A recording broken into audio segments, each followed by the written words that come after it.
Hi dear Kings 11 students. 10ാം class കഴിഞ്ഞ് +1 science എടുത്ത് പഠിച്ചു തുടങ്ങിയ മക്കളാണ് നിങ്ങൾ. 10ാം ക്ലാസ്സിലെ സയൻസ് സ്റ്റഡീസ്, അതായത് ഫിസിക്സ്, കെമിസ്ട്രി, ബയോളജി, മാത്തമാറ്റിക്സ് സ്റ്റഡീസും +1 സയൻസും തമ്മിലുള്ള വ്യത്യാസം നേരിട്ട് നിങ്ങൾക്കിപ്പോൾ മനസ്സിലായിട്ടുണ്ടാവും. നമ്മൾ 10th പഠിക്കുന്നത് ആക്ച്വലി ഒരു ജനറൽ സയൻസാണ്. ഒരു ജനറൽ ഫിസിക്സും കെമിസ്ട്രിയും ബയോളജിയാണ് നമ്മൾ 10th പഠിക്കുന്നത്. നമ്മൾ സയൻസ് സ്ട്രീം സെലക്ട് ചെയ്ത് മുമ്പോട്ട് പോകുമ്പോഴാണ് എക്സാക്ട് സയൻസ് സ്റ്റഡീസ് സ്റ്റാർട്ട് ചെയ്യുന്നത്. അപ്പോൾ +1 +2 NCERT ടെക്സ്റ്റ് ബുക്ക് വളരെ ഇമ്പോർട്ടൻ്റ് ആണ്. അപ്പോൾ +1 നിങ്ങളുടെ NCERT ടെക്സ്റ്റ് ബുക്കുകൾ എങ്ങനെയാണ് യൂസ് ചെയ്യേണ്ടത് എന്ന് ഇതിനെക്കുറിച്ചൊരു ധാരണ ഒരു പക്ഷേ എനിക്ക് ഉണ്ടാവില്ല. അത് കൃത്യമായിട്ട് ഇപ്പോഴേ ആ ഒരു ധാരണ തന്ന് ഇപ്പോഴേ ആ ഒരു പാറ്റേണിൽ പഠിച്ച് തുടങ്ങാൻ വേണ്ടിയിട്ടാണ് ഇന്ന് നിങ്ങൾക്ക് ഈ കാര്യം പറഞ്ഞുതരാൻ വേണ്ടി നമ്മൾ ഈ വീഡിയോ ചെയ്യുന്നത്. പ്രധാനമായിട്ടും ഫിസിക്സും കെമിസ്ട്രിയും ബയോളജിയും ടെക്സ്റ്റ് ബുക്ക് യൂസ് ചെയ്യേണ്ടത് ഒരേ രീതിയിലല്ല.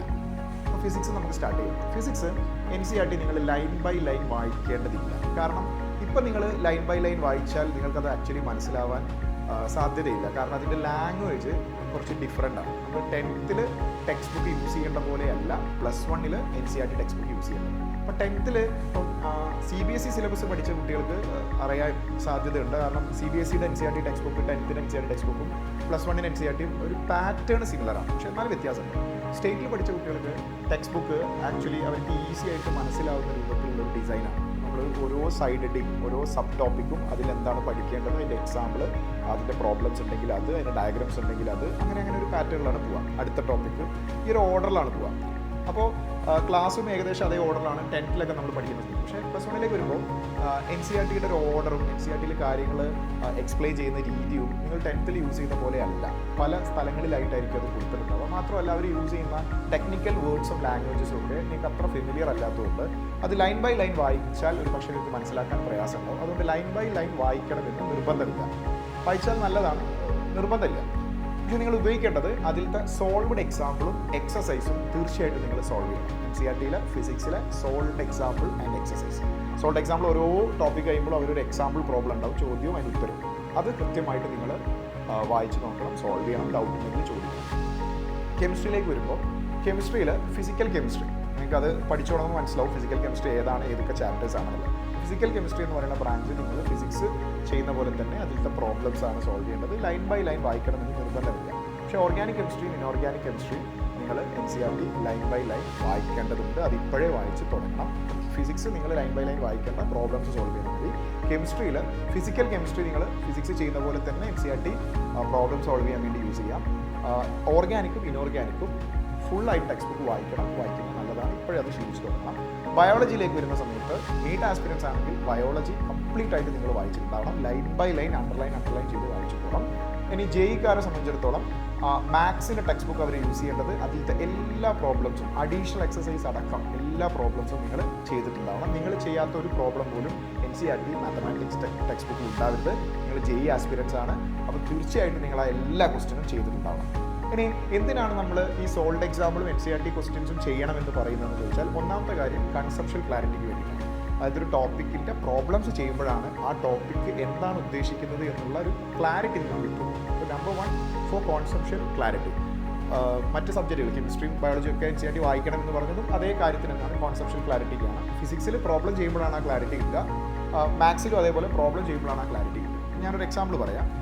രണ്ടാമത്തെ കാര്യം, എന്തിനാണ് NCERT പ്രോബ്ലം ചെയ്യുന്നതെന്ന് ചോദിച്ചാൽ, NCERTയിൽ ഞാനൊരു എക്സാമ്പിൾ കാണിച്ചു തരാം. NCERTയിലെ 3.14 മോഷൻ ഇൻ എ സ്ട്രെയിറ്റ് ലൈനിലെ NCERTയിലെ ടോപ്പിക്സ് എല്ലാം കഴിഞ്ഞിട്ട് എക്സസൈസ് എന്ന് പറഞ്ഞ പാർട്ട്, ആ എക്സസൈസ് എന്ന് പറഞ്ഞ പാർട്ടിൽ 3.14 എന്ന ക്വസ്റ്റൻ ആണ്. Manners walk on a straight road from home to market 2.5 kilometre away with a speed 5 km/h.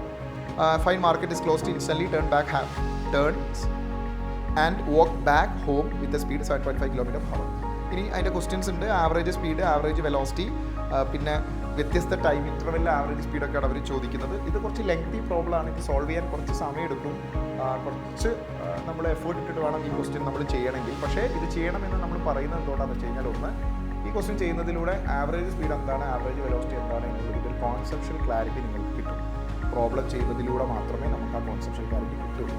രണ്ടാമത്തെ റീസൺ എന്താണെന്ന് വെച്ച് കഴിഞ്ഞാൽ, ഇപ്പോൾ ഈ ക്വസ്റ്റ്യൻ നിങ്ങൾ ശ്രദ്ധിച്ച് നോക്കുക. വീട്ടിൽ നിന്നും മാർക്കറ്റിലേക്ക് പോകുന്നു, മാർക്കറ്റിൽ തിരിച്ച് വീട്ടിലേക്ക് പോകുന്നു. അപ്പോൾ ടോട്ടൽ അവർ ട്രാവൽ ചെയ്ത ഡിസ്റ്റൻസ് എന്ന് പറയുന്നത് വീട്ടിൽ നിന്ന് മാർക്കറ്റിലേക്കുള്ള ഡിസ്റ്റൻസും തിരിച്ച് മാർക്കറ്റിൽ നിന്ന് വീട്ടിലേക്കുള്ള ഡിസ്റ്റൻസും അത് രണ്ടും ഒരേ സെയിം ഡിസ്റ്റൻസ് ആണ്. ടോട്ടൽ ജേണി എന്ന് പറയുമ്പോൾ വീട്ടിൽ നിന്ന് മാർക്കറ്റിലേക്ക് പോയി മാർക്കറ്റിൽ തിരിച്ച് വീട്ടിലേക്ക് വന്നു. ടോട്ടൽ ഡിസ്റ്റൻസിനെ നമ്മൾ എഴുതുകയാണെങ്കിൽ അങ്ങോട്ടേക്ക് ഡിയും തിരിച്ചു വരാൻ ഡിയും.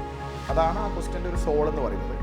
അപ്പോൾ ഈ ക്വസ്റ്റ്യൻ സോൾവ് ചെയ്യണമെന്ന് നമ്മൾ നിർബന്ധം പറയാനുള്ള കാരണം ഇപ്പോൾ നിങ്ങൾ സ്ക്രീനിൽ കാണുന്നത് പ്രീവിയസ് ഇയർ JEE ക്വസ്റ്റ്യൻ ആണ്. ഈ ക്വസ്റ്റ്യൻ ഫ്രെയിം ചെയ്ത രീതി നോക്കൂ. A car is moving first half of the distance between two places 40 km, other half 60. അപ്പോൾ നേരത്തെ നമ്മൾ NCERT എക്സസൈസ് ചെയ്യുമ്പോൾ വീട്ടിൽ നിന്നും മാർക്കറ്റിലേക്ക് പോകുന്നു, മാർക്കറ്റ് തിരിച്ച് വീട്ടിലേക്ക് വരുന്നു, പകുതിയും മാർക്കറ്റിലേക്ക് പോകുന്നത് ഹാഫ് ഓഫ് ദ ഡിസ്റ്റൻസും മാർക്കറ്റിൽ നിന്ന് വീട്ടിലേക്ക് വരുമ്പോൾ ഹാഫ് ഓഫ് ദ ഡിസ്റ്റൻസും. അതേ കൺസെപ്റ്റ് വേറെ രീതിയിലാണ് ഇവിടെ JEE ക്വസ്റ്റ്യൻ ഫ്രെയിം ചെയ്യുന്നത്. അപ്പോൾ ഈ ക്വസ്റ്റ്യൻ സോൾവ് ചെയ്യണമെങ്കിൽ NCERTയിലെ ക്വസ്റ്റ്യൻ നിങ്ങൾ സോൾവ് ചെയ്തിട്ടുണ്ടാവണം, അല്ലെങ്കിൽ അത് ചെയ്തിട്ടുണ്ടെങ്കിൽ നിങ്ങൾക്ക് ഈസി ആയിട്ട് സോൾവ് ചെയ്യാൻ പറ്റും. അതുകൊണ്ടാണ് നമ്മൾ NCERT ക്വസ്റ്റ്യൻസിന് ഇത്രയും ഇമ്പോർട്ടൻസ് പറയുന്നത്. അപ്പോൾ ഫിസിക്സിന് NCERT എങ്ങനെ വായിക്കേണ്ടത് നിങ്ങൾക്ക് മനസ്സിലായി. ഇതെല്ലാ സബ്ജക്റ്റിലും NCERT ക്വസ്റ്റ്യൻസ് അങ്ങനെ തന്നെ എൻട്രൻസ് എക്സാമിന് വരാറുണ്ട്. അപ്പോൾ നിങ്ങൾ മാത്സിലെ എക്സസൈസിലെ ക്വസ്റ്റ്യൻസ് ചെറിയ രീതിയിൽ വ്യത്യാസങ്ങൾ വരുത്തിയിട്ട് JEE മെയിൻസിനും കീമിനും ഒക്കെ ചോദിക്കാറുണ്ട്. അപ്പോൾ NCERT നിങ്ങൾ പ്രോബ്ലം സോൾവ് ചെയ്യാൻ വേണ്ടി യൂസ് ചെയ്യേണ്ടത് വളരെ ഇമ്പോർട്ടൻ്റ് ആണ് for maths and physics. Chemistry നിങ്ങൾ NCERT പൂർണ്ണമായിട്ടും വായിക്കണം. ഫിസിക്കൽ കെമിസ്ട്രി ആണെങ്കിൽ പ്രോബ്ലം സോൾവ് ചെയ്താൽ മതി. ബാക്കി 2 ബ്രാഞ്ച് ഇനോർഗാനിക്കും ഓർഗാനിക്കും ആണെങ്കിൽ നിങ്ങളത് കംപ്ലീറ്റ് ആയിട്ട് വായിക്കണം. ആ ലൈനിലിടയിലൊക്കെ എൻട്രൻസ് എക്സാമിൽ ക്വസ്റ്റ്യൻ വരും. അപ്പോൾ അങ്ങനെ നിങ്ങൾ NCERT വായിക്കുമ്പോൾ ഓട്ടോമാറ്റിക്കലി നിങ്ങൾ ബോർഡ് എക്സാമിൽ ആ ഒരു എക്സ്ട്രീം ലെവലിൽ നിങ്ങൾ എത്തുകയും ചെയ്യും. ബോർഡ് എക്സാമിൽ നല്ല മാർക്ക് കിട്ടുകയും ചെയ്യും. എൻട്രൻസിനും കൂടെ അത് നിങ്ങൾക്ക് യൂസ്ഫുൾ ആവും. ദെൻ ഈ ഒരു പാറ്റേൺ മനസ്സിലാക്കിയത് കൊണ്ട് തന്നെയാണ് സൈലത്തിൻ്റെ നമ്മുടെ കിങ്സ് 11 പ്രോഗ്രാം. ഇപ്പം നമ്മൾ മോഷനിനെ സ്ട്രൈറ്റ് ലൈൻ പഠിച്ചുകൊണ്ടിരിക്കുകയാണ്. അതുപോലെ യൂണിറ്റ് സെൽ മെഷർമെൻറ്റ് നമ്മൾ പഠിച്ചു കഴിഞ്ഞു. നമ്മുടെ സ്ലൈഡിൽ ഇപ്പോൾ നിങ്ങൾക്ക് സ്ക്രീനിൽ കാണാൻ പറ്റുന്നത് നമ്മൾ യൂസ് ചെയ്യുന്ന സ്ലൈഡാണ്. അതിൽ ബോർഡ് ക്വസ്റ്റ്യൻസ് എന്ന് പറയുന്ന ഒരു സെഷനിൽ നമ്മൾ ആ ക്വസ്റ്റ്യൻ ഞാൻ പറഞ്ഞ NCERTയുടെ ക്വസ്റ്റ്യൻ നമ്മൾ ഇൻക്ലൂഡ് ചെയ്തിട്ടുണ്ട്. അപ്പോൾ നിങ്ങൾ കിങ്സ് 11 ബാച്ചിൽ പഠിക്കുന്ന കുട്ടികളെ സംബന്ധിച്ചിടത്തോളം അവരെന്ത് ചെയ്യണമെന്നില്ല, ആ NCERT എക്സസൈസ് ചെയ്യണമെന്നില്ല. അതിൻ്റെ പ്രധാനപ്പെട്ട ക്വസ്റ്റ്യൻസ് ഒക്കെ നമ്മൾ സ്ലൈഡിൽ ഇൻക്ലൂഡ് ചെയ്തിട്ടുണ്ട്. നമ്മുടെ ക്ലാസ് കണ്ടാൽ മതി, നമ്മൾ NCERT ക്വസ്റ്റ്യൻസ് ഓട്ടോമാറ്റിക്കലി ചെയ്തോളും. അപ്പോൾ ഈ ക്വസ്റ്റ്യൻ നമ്മൾ ക്ലാസ്സിൽ ചെയ്യുന്ന ക്വസ്റ്റ്യനാണ്. ഈ ക്വസ്റ്റ്യൻ നമ്മൾ ക്ലാസ്സിൽ ചെയ്യുന്നുണ്ട്. ഇതിന് ശേഷം ഇതിന് സിമിലറായ എൻട്രൻസ് ക്വസ്റ്റ്യൻസും നമ്മൾ ക്ലാസ്സിൽ ചെയ്യുന്നുണ്ട്. നമ്മുടെ കിങ്സ് 11 ബാച്ചിലെ കുട്ടികൾക്ക് അത് അറിയാം. അങ്ങനെയാണ് നമ്മളെ ക്ലാസ് മുമ്പോട്ട് പോകുന്നത്. അപ്പോൾ ഈ ഒരു പാറ്റേണിൽ തുടക്കം മുതലേ നിങ്ങൾ പഠിച്ച് തുടങ്ങുകയാണെങ്കിൽ ഈസി ആയിട്ട് നിങ്ങൾക്ക് ഫസ്റ്റ് ചാൻസിൽ തന്നെ എൻട്രൻസ് ക്രാക്ക് ചെയ്യുക എന്നുള്ളത്, കുറച്ച് എഫേർട്ട് ഇട്ട് പഠിക്കുകയാണെങ്കിൽ ഫസ്റ്റ് ചാൻസിൽ തന്നെ നിങ്ങൾക്ക് എൻട്രൻസ് ക്രാക്ക് ചെയ്യാൻ സാധിക്കുന്നതാണ്. സോ ഇത് പറയുമ്പോൾ വളരെ എളുപ്പമായിട്ട് നിങ്ങൾക്ക് തോന്നും, പക്ഷേ ഈ പറയുന്ന അത്ര എളുപ്പമല്ല എന്ന് എനിക്കും അറിയാം. നിങ്ങൾ പ്രാക്ടീസ് ചെയ്ത് വരുമ്പോഴാണ് നിങ്ങൾക്ക് അതിൻ്റെ ബുദ്ധിമുട്ട്, ടൈം മാനേജ്മെൻറ്റ്, സ്ട്രെസ്സ്, മാത്സിൽ ഉള്ള ഒരു സ്കില്ലില്ലായ്മ ഫിസിക്സിനെ എഫക്റ്റ് ചെയ്യും. അതുപോലെ തന്നെ മലയാളം മീഡിയത്തിൽ പഠിച്ച കുട്ടികളാണെങ്കിൽ ലാംഗ്വേജിൻ്റെ ഇഷ്യൂസ് വരും. അങ്ങനെ ഒരുപാട് പ്രശ്നങ്ങൾ നിങ്ങൾ ഫേസ് ചെയ്യേണ്ടതുണ്ട്. പക്ഷേ നിങ്ങൾ മനസ്സിലാക്കേണ്ട കാര്യം എന്താ വെച്ചാൽ +1 +2 പഠിക്കുന്ന കാലഘട്ടത്തിൽ, പ്രത്യേകിച്ച് +1ൻ്റെ ഈ തുടക്ക കാലഘട്ടത്തിൽ ഈ ഒരു സ്ട്രെസ്സും ടൈം നിങ്ങൾക്ക് കൃത്യമായിട്ട് ലഭിക്കാത്തതും ഈ ടോപ്പിക്സ് വളരെ പെട്ടെന്ന് ഒരു ഹെവി ആയതുകൊണ്ട് ഉള്ളാവുന്ന ബുദ്ധിമുട്ട്, ഇപ്പോൾ 10th നിന്ന് +1ലേക്ക് വരുമ്പോൾ ഉണ്ടാകുന്ന ആ ഒരു ഡിഫറൻസ് ഇല്ല, ആ ഒരു ഹൈക്ക്, അതുകൊണ്ടുള്ള ബുദ്ധിമുട്ട് ആരൊക്കെ +1 പഠിച്ചു പോയിട്ടുണ്ടോ അവർക്കൊക്കെ ഈ ബുദ്ധിമുട്ട് അവർ ഫേസ് ചെയ്തിട്ടാണ്, അത് ഓവർകം ചെയ്തിട്ടാണ് അവർ മുമ്പോട്ട് പോയത്. ഇന്ന് നിങ്ങൾ കാണുന്ന എല്ലാ ടോപ്പേഴ്സും, ഐ മീൻ സൈലത്തിൻ്റെ ടോപ്പേഴ്സ് ആണെങ്കിലും ശരി, അല്ലാതെ ലൈഫിൽ പല കാര്യങ്ങൾ പഠിക്കുകയും ചെയ്യുകയൊക്കെ ചെയ്യുന്ന കുട്ടികൾ, സയൻസ് മേഖലയിൽ +2 കഴിഞ്ഞു പോയി വ്യത്യസ്ത കോഴ്സുകൾ ചെയ്യുന്ന കുട്ടികളൊക്കെ തന്നെ +1ൽ ഈ ബുദ്ധിമുട്ട് ഫേസ് ചെയ്തിട്ടുണ്ട്. ഈ ബുദ്ധിമുട്ട് ഫേസ് ചെയ്തതുകൊണ്ട് എവിടെയും എത്താതെ പോകുന്നില്ല. എത്തിയ കുട്ടികളൊക്കെ ഈ ബുദ്ധിമുട്ട് ഫേസ് ചെയ്ത് അത് ഓവർകം ചെയ്ത് തന്നെയാണ് പോയത്. നിങ്ങൾക്കും അതിന് പറ്റും, നിങ്ങൾക്കും അത് ഓവർകം ചെയ്ത് നല്ലൊരു കരിയറിലേക്ക് നിങ്ങൾക്കും എത്താൻ സാധിക്കും. ഇനി വരാൻ പോകുന്ന കുട്ടികളും, ഇപ്പം അടുത്ത വർഷം +1ൽ വരാൻ പോകുന്ന കുട്ടികളും ഇതേ ഫേസിലൂടെ തന്നെയാണ് കടന്നു പോകുക. സോ ഇത് നിങ്ങൾക്ക് മാത്രം അനുഭവപ്പെടുന്ന ഒരു കാര്യമല്ല, ഇറ്റ്സ് വെരി നോർമൽ. ബട്ട് നമ്മളത് ടാക്കിൾ ചെയ്തെടുക്കണം. സോ അതിന് മാക്സിമം സപ്പോർട്ടുമായിട്ട് നമ്മൾ നിങ്ങളുടെ ഒപ്പം തന്നെ ഉണ്ടാവും.